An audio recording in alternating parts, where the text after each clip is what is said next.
Hello and welcome to the Connection Compass podcast. I'm your host, Andrea Louise Evans. In the first guest episode of Series 8, which is all about building community, I'm joined by Candace Dudley. As two passionate podcasters, we dive into our shared love of podcasting, human connection, and the incredible opportunities podcasts create to bring people together. Candace supports business owners in strategically guesting on podcasts to grow their visibility and impact. We explore her journey into podcasting, which began with a desire to support other mums, and how podcasting has evolved into a powerful tool for confidence, storytelling, community building, and meaningful connection. Together, we discuss the life-changing impact podcasts can have, the importance of finding aligned audiences and guests, and why there really are no rules in podcasting, and how sharing our stories can create ripples of confidence and empowerment for others. We also chat about sustaining a podcast for the long term, building communities around podcasting, the rise of AI-generated content, and why authentic human connection remains at the heart of it all. Hello and welcome, Candace. Welcome to the Connection Compass podcast. For our listeners, would you mind sharing a little bit about yourself? Hi, thank you. I am Candace, like you said, and I help people guest on podcasts as a way to grow their business and do it in a really strategic way so that it really is efficient and aligned so that you don't have to spend all day on social media and other platforms that maybe don't feel as good to you as doing a deep dive conversation like you and I are doing right now. And how did you get into podcasting? Because you haven't always been a podcaster, have you?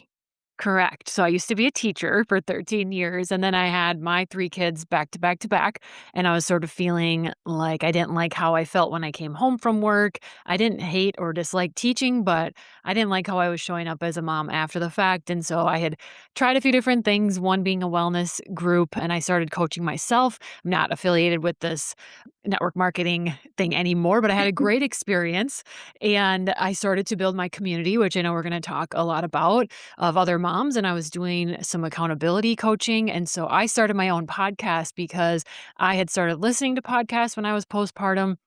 I felt really seen and heard and validated through doing that. And it kind of was one of the pieces that brought me sort of back to life, as some of us feel after having babies that kind of takes a lot out of you, or it can be a different type of mental load. And so that really helped me in that time, and so I started my own podcast because I wanted to give that to other moms, especially in my community, and so it started there, but now this summer will be 5 years of my podcast, and it's a very female entrepreneurial focus, and my solo episodes are all about guesting on podcasts and using that to market and grow your business really strategically and efficiently because we only have so much time on our plate. When you listened to those podcasts, was it about finding something you connected to in a moment that you needed it, that you would listen to something and you would hear something and you just completely connect it, and it would be like, I'm so glad I listened to that today. I'm so glad I heard that, and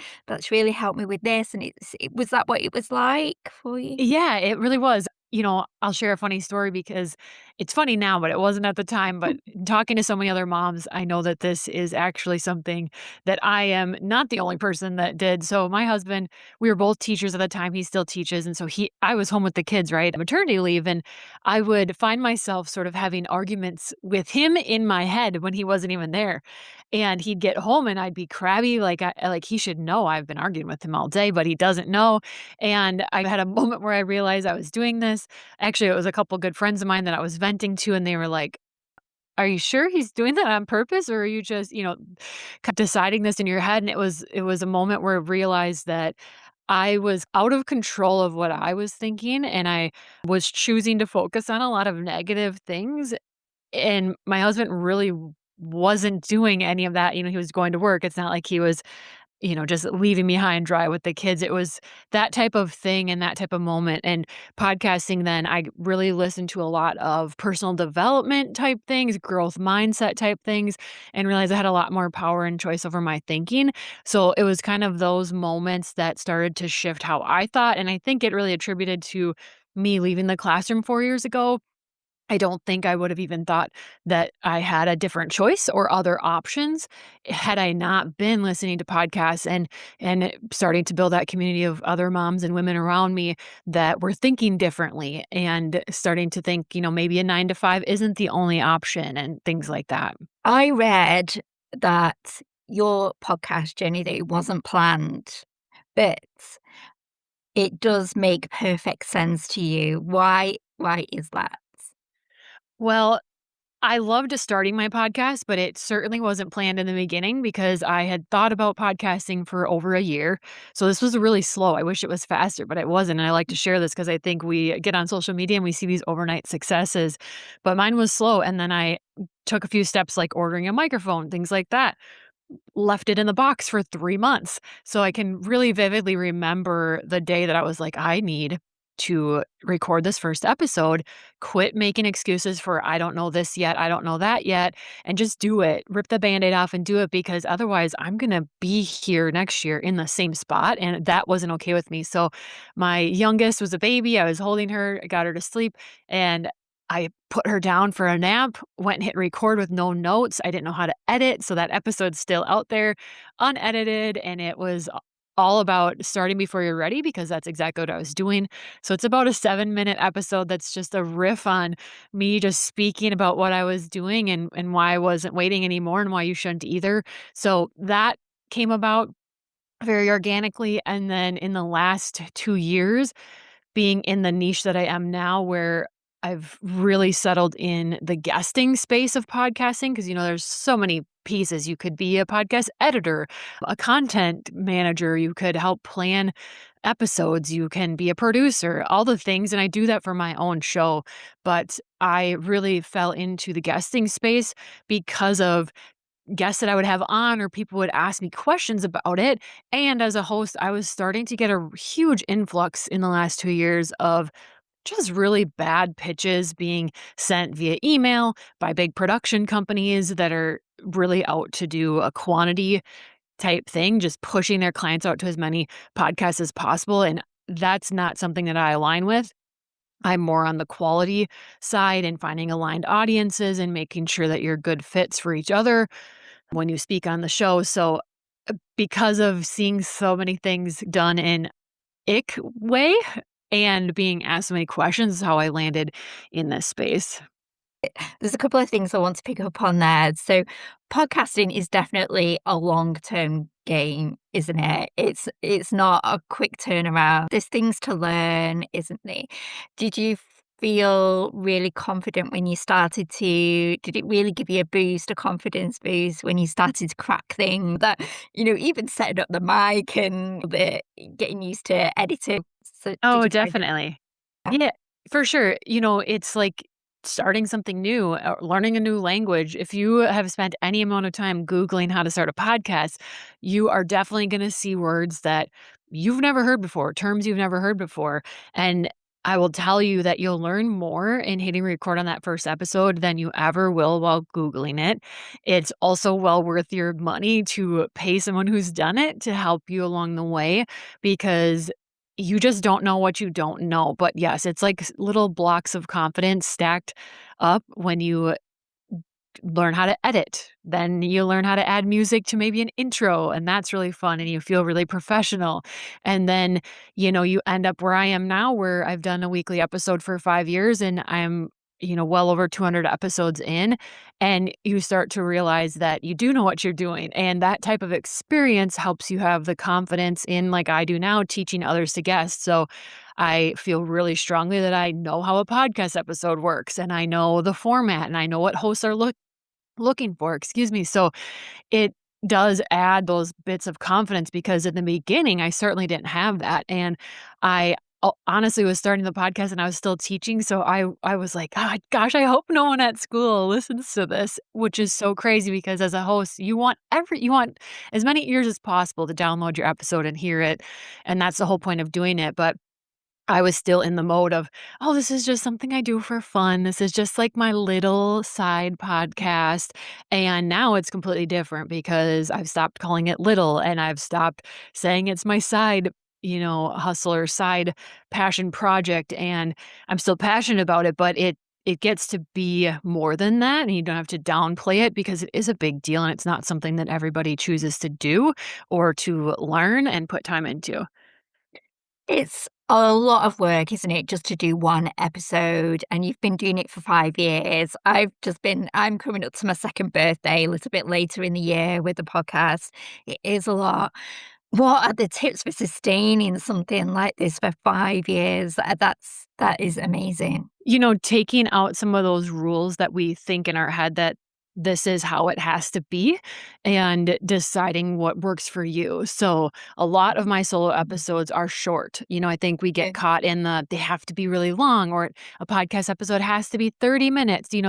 Everybody has like a number in their head of what they think, and it truly does not matter. There are no rules. So, if you can say what you need to say and you have something worth of value that can either inspire or teach or motivate somebody that listens, and you can do it in 7 minutes, that's great. That is an actual podcast episode, and it works for my audience because I have a lot of mom entrepreneurs, and so they're short on time. So they could plug that in and hit play while they take a quick shower or, whatever, and hear the whole message. So I think releasing yourself of other people's expectations or what you think a podcast is supposed to be like, because if you listen to podcasts, then you probably have generated an idea based on the shows you listen to of what they're supposed to be like.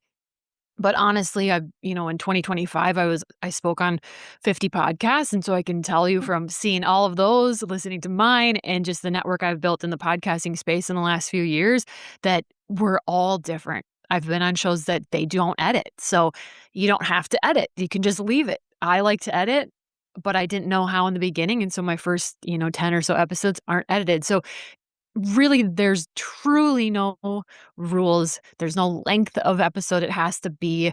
You don't have to have guests on. You can have guests on. So you have to kind of find the consistency that works for you. If it's an every other week episode, that's fine. Weekly are awesome because you get to be part of people's like routines. So if every Tuesday morning you have an episode come out, you can play into people's routines where they drink their coffee and listen to you, and that's what they expect. That's how I started listening to podcasts. I knew every Thursday the one that I listened to would come out with a new one, and so it was part of my morning routine. So there's different benefits to having a weekly episode, but if you can't, then that's fine. Pick a cadence that works for you and communicate that with your listeners through your email list or your social media. But sharing what to expect is helpful as well, and just being upfront about that. You can even do different things like having seasons. I know people that get seasons. I think that's how you do some of your planning, where you have a series or a season of 10 episodes, and then you release them over time, and then you take a break for whatever reason. I know someone that she did a series of 10 experts. She released them all on the same day, and that's Oh, how she did right. it. So truly, there's no rules. I think that's the biggest bit of advice I would give to somebody trying to maintain a podcast.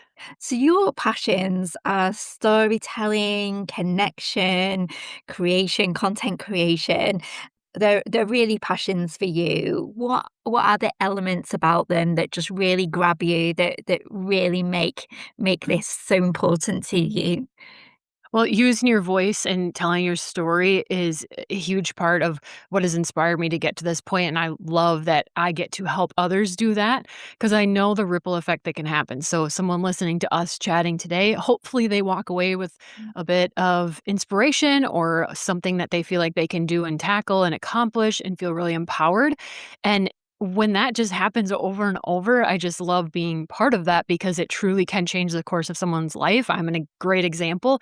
I really thought I would be a teacher for my lifetime and then retire, and that was it. There was never anything on my radar other than that, and now here I am, and I'm not even in a classroom anymore, so I just know the ripple effect of that, but sharing your story is huge, and you might be listening thinking, "Well, mine's boring," and that's exactly what I thought too. I'm like, "All I do is take care of the kids and go to work and teach, and who's gonna care about that?" And the truth is that there are people that are gonna be interested in you and your particular story, and they haven't connected with someone else, and podcasting and sharing your story and using your voice helps that become possible, and your boringness, if you will, is exactly what's gonna draw people in, your people in, right? The aligned people that are meant for you, your potential clients or your community.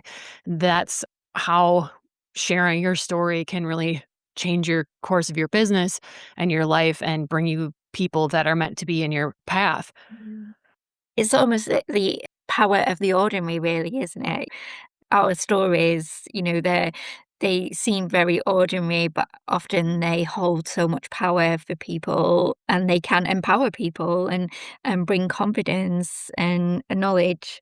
And do you think there are any downsides to podcasting? Do you think? I mean, it's just you love it. I absolutely love it. So Yeah. I'm like, so it's hard to imagine that there is a downside. But Do you think there is?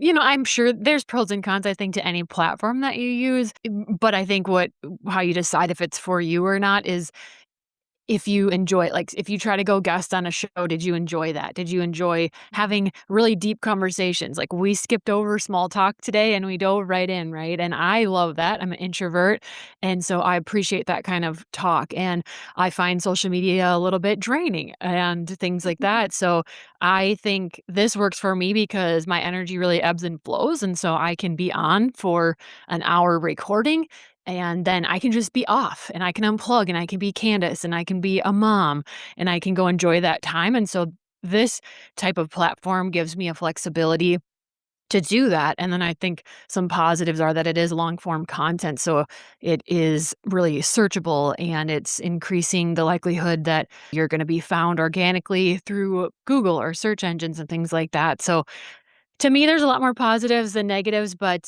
yeah, I mean, the downside could be that it is long form content, and so that tends to be take longer to create than other forms. You can make a Yeah. 7-second reel a lot faster than you can produce and schedule a whole podcast episode, but then I like to look at, what outcomes am I getting from that reel and what outcomes am I getting from a podcast episode that someone could search for and find 6 months to a year later that I recorded, months ago. So to me, it it suits what I value and what I like the most, but if it that's not to say that it's for everybody because if you don't like some of those things, then a different platform is going to be right for you or a better fit for you and that's okay too.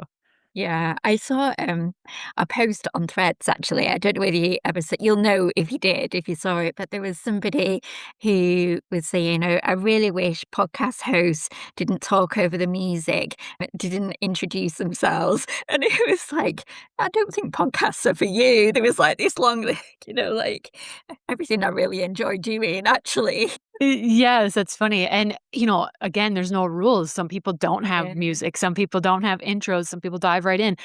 I like an intro, I like a Yeah. little I think it feels, like, elevated, so, yeah, Yeah. if you don't like any of those things, then this probably isn't the platform for you. Don't stop trying to force it, right? It shouldn't feel so forced. I wanted to go back to something that you mentioned before about companies like pushing people forward to like come on the podcast and it not really being aligned. I found that as well. So people who come forward as individuals or they reach out through podcasting groups, I find really aligned. But then when somebody is working on behalf of somebody else, I find it's never ever aligned at all. I agree with you, and that's one of the reasons why with my offer, I will find shows for my clients that I feel are really aligned and a good fit, but I have them do the reach out because the few seconds or 2 minutes that it's gonna take you to send an email or send a DM to that host, it's going to convert and go so much better in showing that humanness, and so some of the things that are happening there is sometimes people have, like, a virtual assistant, and I don't want this is not to say bad things about VAs. They make the world go round and they're amazing. But, if you don't have an expertise in the podcasting space or whatever, then sometimes they get the task of, hey, go find me shows, go get pitch, email, get these booked. And that's when I've heard stories like, well, then they showed up you show up on the show, you haven't listened to the show, you don't know anything about it, but your VA booked it and you get on the show and you're talking to the host realizing you don't agree with what they're saying. You don't want to share this episode after. You don't want to be connected to this. And so then those are, bridges you're going to burn because you're not going to share the episode after. And a host is expecting you to share the episode. So sometimes it's not the best task for a VA to do, maybe find the shows or things like that. But you know, it's a kind of a skill and like, I have a database of hundreds of shows and what niches they're in and things like that where because I love it, right? So that's fun for me Yeah. to go search and Yeah, find sure. it, but that's not everybody's forte, and so assigning those tasks to people in your team or your small team that you have might not be the best use of their time, and I think that happens a lot as well, but then, the bigger the production of a podcast, the more they use emails, and I think then they're just however many emails they can find of hosts, then they're just pushing it out. My show is heavily female entrepreneurial focused, and I'll get pitches from, like, male realtors, and I'm like, "No, this I'm talking to service providers and coaches online that are moms. You didn't check at all." So, there's things that you can do to stand out when you are doing your reach outs, and one, making sure you've listened to the show is huge. It doesn't mean listen to all 100 episodes or whatever, but hop around, listen to the intro, read their show description because you're going to be able to tell really fast what that host is about and what they value. And it's okay if it doesn't match you and yours, but then move on to something that is more aligned because that is key. Your conversation isn't going to be great with that host, anyways, and that episode likely isn't going to hit home for the listeners when that alignment is missing. But when it is matched and you get on and record, like today, I mean, I don't know how far we're in on this, but it's flying by and I'm It's having a flying. great right, having a great time. And so that kind of is a feeling where you're in the right place or you're on the right show when you get done with the episode and you're like, "Ah, that was so fun. That was the fastest hour of my day." Yeah, and I think as you get used to your own podcasting episode as well, you start to become a bit protective of that energy as well, don't you? You really want to nurture it, so then to pre-approach where that alignment isn't right, it can really feel off. Well, it will feel off. Will Yeah. feel off, and I think it can really do a lot more harm than good. There's people that still teach, get on as many shows as possible, and some are gonna hit, and that might be true, and you might get more practice in talking about your story and your business and your expertise and the repetition of that, but I think when the host starts sharing those episodes and now your people are clicking over to check on it, and then they see you're connected with this, that, and the other, it's gonna confuse your audience, it's gonna confuse your community, and that's never a good thing when you're running an online business or a podcast or trying to grow it in that type of space, so you don't wanna confuse people and yeah, so I would definitely advise against it because it's not only gonna feel off, but it might be more detrimental to your brand and what you're about than you might think. Yeah, yeah, and for people going on it as well, for people that are coming on, so it has to be right for them as well. So this episode that's going to go out is part of a series that's about building community, and you have communities, Candace, and you started your own podcast matchmaking community. So what was the inspiration for that? Yeah, November 2025, late November, I launched this, and I have never had anything take off so quickly, so I think that's a really great sign that people were looking for it and also craving it, right?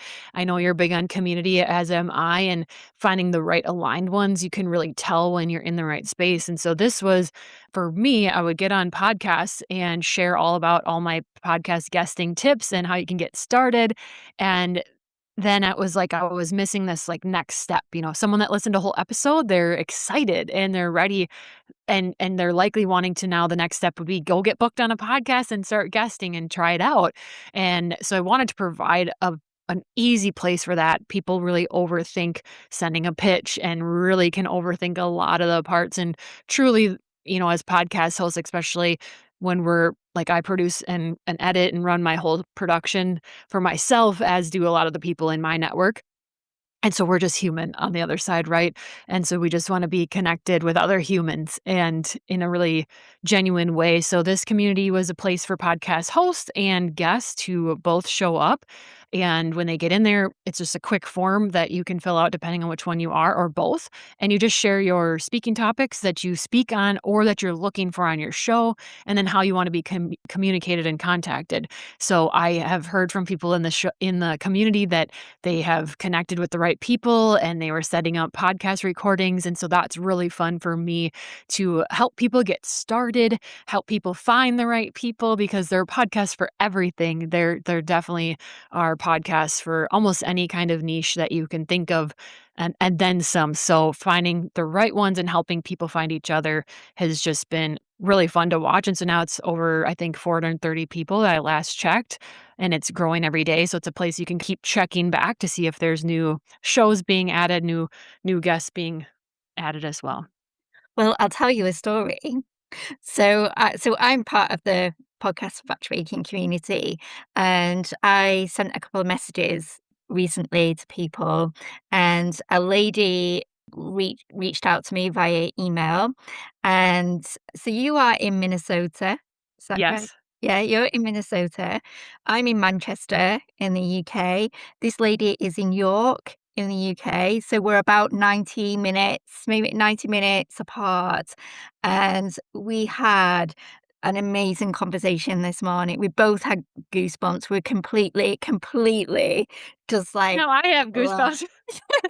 Oh, I love it. That's so good to Honest hear. yeah, the conversation it was just mind-blowing. It was a pre-recording chat, so we're going to record the episodes, but it was amazing. So, yeah, we were so aligned, so on the same page and everything, Ah. and you wouldn't have known that as such just by, like, our intros, like, our bios, and it was amazing. That's so good to hear because that's exactly what it's for, and it's to kind of skip over the feeling of, like, sending a cold pitch. You can just say, "I saw you in the community," and it just opens that door and makes things so much easier, and then you know it's just a real human, and sometimes it's not sometimes we can just be worried that it's AI or it's the link being emailed to us is gonna give us a spam or a virus. There's just so many obstacles that can happen that people have been burned on, and so I think having communities like this can really help so I much. I saw a talking of talking of AI, I saw a statistic around about the new podcasts that are coming out. About 42% of them are AI generated, as in there's no actually Oh human. my gosh. What are your thoughts on that? It seems really bonkers. When we're making these connections like that, that figure just seems bonkers, doesn't it? It seems nuts. It does, and it makes me think, like, who's listening to these shows because I imagine you can tell AI versus a real human being Yeah. speaking pretty easily, just like if you've used AI, you can read someone's copy and tell right away if it's AI generated, typically. So, yeah, because one of the things I always say that I love podcasting is that, you can AI your way through an email, you can AI your way even through probably a 7-second reel, but you can't really AI your way through an hour-long Yeah. podcasting recording, and that's one of the Yeah. things that I love and think people are craving. The pendulum's kinda swung back to really wanting to know the human behind the brand and feel that genuineness, and so that's like a staggering number. Yeah, it's meant to be so you can tell by it's very bland, there's no original thought. Mm. So human contact, human conversation is Yeah. definitely the best. How did you choose the platform for building the community? Did you look at a few before you chose Stan? It's called Stan, isn't it? The Mhm. platform that you use? Yeah.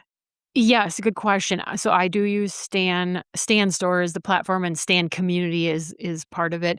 And I had already used Stan to host my like links, sales pages, and offers. So that was already the platform I was using, and so I just went with it because I found out there was a community option, and it just would fit and be something that I already was using, already paying for. Might as well use this extra feature versus starting something else. So that's not to say that it's the best one or the you know, there's a lot of options, and so I think that's kind of endless, but that can also lead us into indecision and not Yeah. starting something because there's too many options. So I was already using it, and it made sense for me to use it, and I really just wanted a place for people to come. I could link things. I could have a resource library. I wanted that because I have some different guides, master classes, stuff I link in there and upload in there. And then I also wanted to be able to just post and like schedule different posts that people could, weekly the host could share their new episodes, things like that. And that offered it. So I can't go like live like a Facebook group could, stuff like that. There's some limitations, but it did what I was hoping for. And I didn't necessarily want to be able to go live or feel like I needed to be in there showing up and like exerting a lot of energy in it. I wanted to sort of keep it simple, have it just be text, get the people the information they needed and just have it be really simple but effective. That's an amazing tip, actually, because we don't think about that as introverts, do we? What's suited to our energy levels. That's a Mhm. really important tip. What advice would you have for anybody that wants to start a podcast right now? Starting a podcast. Oh, if you've been feeling the nudge for it, I think you have to try it. You don't have to commit. It's not a marriage. You don't have to commit the next 5 years of your life. You can try it and give it a few episodes to see if it's for you. But I think you owe it to yourself if it's a thought that keeps coming up to give it a try and see what happens. You don't have to have everything planned out. I was always worried that I'd run out of things to say, and clearly that never happened because you keep living life and you keep having new experiences. So there's always going to be something new to share, something new you've learned. And so, get rid of that thought because that's just not going to happen to you. But it can be as complicated or as simple as you want it. It can be very complicated, but you can also just hit record, say what you wanna say, can be messy, can be very authentic, at least people will know you're not AI, right? If you have mistakes in there, and you can publish it, find a publishing platform. I personally use Buzzsprout. There's limitations there, like you can't add video to that yet, so there's other platforms that allow you to have your podcast be video as well, so you just that's it, hit record, publish it on a platform which will push it out to all the major podcast players, and it can truly be that simple. Like, you don't need to invest a lot of money. I have a very cheap microphone from Amazon, cheap headphones, they don't even sell them anymore. So, you don't need crazy expensive things. You don't need to have a lot of, money put into it. So, very simple to get started. And then when that feels more comfortable and doable, you can add the next thing. You can learn how to edit. You can add an intro. It's really endless what you can do, but don't let that be what stops you, right? Yeah. One of my biggest fears was that I wasn't going to find enough guests to Mhm. come on the podcast. And all it took was me to just find a couple of groups that felt really aligned, find communities. And when I go to events, I talk to people and capture story like little slants. Sometimes it can just be like a word that they say. Somebody I remember did a post about our patterns that we experience like through our life. I was like, right, let's talk about let's have an episode. Do you want to come on a podcast? And it's actually easier than you think, isn't it? Oh boy. There's plenty of people that want to come and talk. Yeah. Yes, absolutely. I mean, if you with the power of social media and Threads alone, if you make a post on Threads, you will probably be going viral for you, but that's tends to be what happens. So have something ready, like an application or a form they can fill out so that you can track it. Because in case you do get an influx that you want to comb through. But, if you follow different accounts that you really like, don't be afraid to message them and tell them you just started a podcast and you're wondering if they would want to be a guest. You can shoot your shot, take the chance, push your comfort zone and ask people. And I found that a lot of people said yes. A lot of Yeah. people were really willing to Yeah. give me 30, 40 minutes of their time and be on my show in the beginning. And then you'll get far enough in where if you have really liked a guest you had on, they're gonna have a network and you can tap into that and see if they have suggestions. So it kind of just ripples. You will not have a problem finding people, well, especially hop into my podcast matchmaking community. Yeah. You'll be endless. It'll be There's endless. loads. Yep, Yeah. you'll have years worth of guests, so, yeah, don't that's another thing to not worry about because you can just reach out to people you follow, post about it, say that you're looking for guests. You can put specific topics you're looking for. And I've connected with hosts just like that because of what they've shared on threads or things where I'm like, oh, yeah, I talk about that visibility strategy and I can message them. So it, Yeah. yeah, it's And not as hard as you think.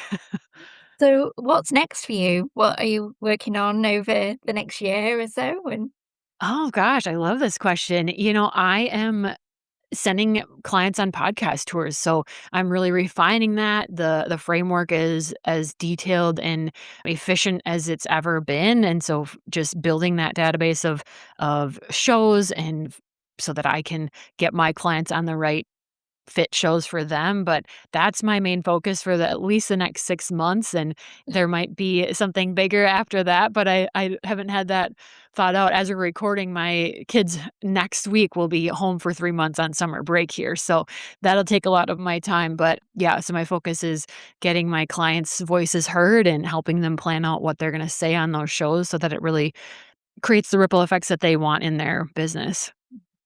one final question. Do you have a favorite song and why? Well, my favorite artist is Taylor Swift, Yeah. and I have always loved her. I think it's because the timing is matches my age. So when she was young, singing about young things, I was at that age. And as I've aged now, I'm a little bit older than her, but it's fit. So and now my daughters like to listen, so it's something that we can sing in the car together. And I just have enjoyed her, and shows that authenticity that I hope, and just being a good human being too, that shows you that wealthy people are also good people, and it's not a, like, one size fits all, and we can all do good things, and so her songs are my favorite. Yeah. What's one a favorite one that you and your daughters sing together? Oh, we like right now, we like Opalite because Oh, it's just, like, really nice and a good upbeat from her newest album. we'll attach that to the Instagram post of Oh, the fun. episode to go Oh, out. I love it. So cool. Candace, I've enjoyed I've wanted to have conversations on the podcast about podcasting for ages. I knew Oh, just the good. most perfect person to do this with, someone that has the same passion as me about podcasting. So, Oh, this was great. I'm so glad we connected. yes, me too. Thank you so much. Awesome. Thank you. Well, what an incredibly inspiring episode. So, whether you're already a podcaster, thinking about starting, or simply curious about the power of using your own voice, I'm sure there was plenty of practical advice there and encouragement for you to begin your own podcast when you're ready. Don't let fear and thoughts of what might go wrong hold you back. Just begin, just give it a go and see where it takes you. As Candace says, you don't have to commit forever to it, so just give it a go and see how it lands with you. If you want more information about Candace's work, please check the show notes. Thank you for listening to this week's episode of the Connection Compass podcast. If you think this episode will help somebody else, please leave a review. And remember to keep talking, keep connecting for a more interconnected world. See you next time.